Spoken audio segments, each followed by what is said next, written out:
Who's the GOAT? All right, we're not going to ask that question. We're going to ask the form of that question with Tim MacMahon and Tim Bontemps, as it's time for another edition of 1v1, and we're here to settle the biggest debate in all of sports, Jordan or LeBron. But as I said, we'll have a little twist on it. Too many people vote with their heart, but we are voting with stats only, guys. So you both must pick a side before we reveal who it is.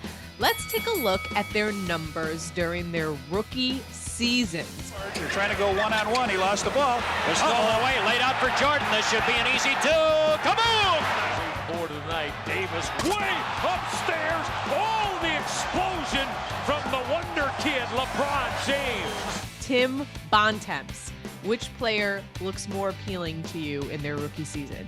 I mean, to me, one guy averaged 8 more points a game than the other guy. So, and I'm assuming the guy who averaged 8 more points than the other guy is Michael Jordan. So I'm going to go with Michael Jordan, since 8 more points a game is pretty good. Yeah. By the way, you're concerned about somebody going with their heart. Bontemps doesn't have a heart. He's like a combo of the Tin Man and the Scarecrow. No heart, no brain. You really don't have to worry about a whole lot with Bontemps. Rookie Jordan was clearly better than rookie LeBron, but what you're comparing is a guy who played 3 years at North Carolina versus a guy who came fresh out of high school. So it ain't apples to apples for sure.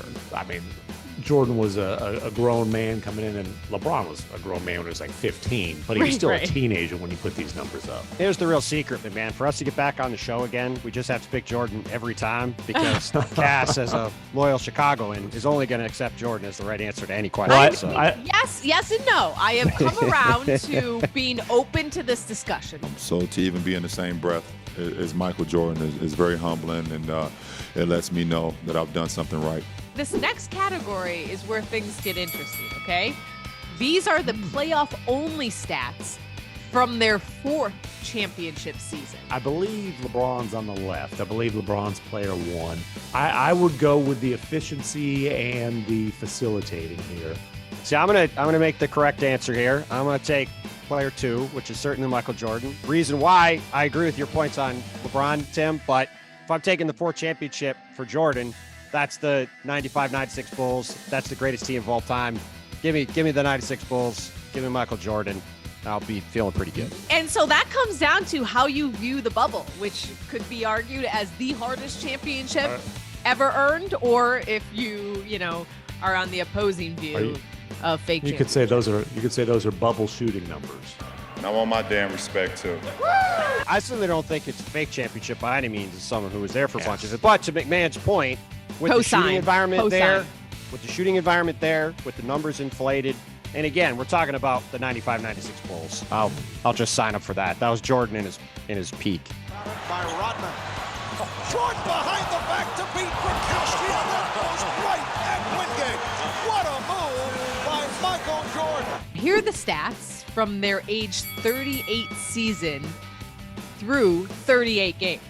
Well, look, the fact that Michael Jordan came back from a couple of years off and was playing every single game, I think he played all 82 games his final year with the Wizards, and still put up 24 on a mediocre team in a much more physical, lower scoring environment is pretty remarkable from him.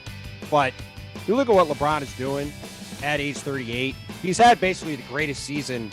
You go like 35, 36, 37, 38. He's had the best season of any player at that age ever. Best argument for LeBron in that is that as he gets older, he continues to be one of the best players on the planet. So for him to be averaging 30 points a game, 7 assists, shooting 50% from the field, which he still basically is now, I'm going to take 38-year-old LeBron over 38-year-old MJ. LeBron's production at 38 blows away anybody else in the history of the game who has played at that age. Nobody has come close to putting up these kind of numbers at that age or in their 20th season. Now, there ain't a whole lot of dudes who have played 20 seasons, period.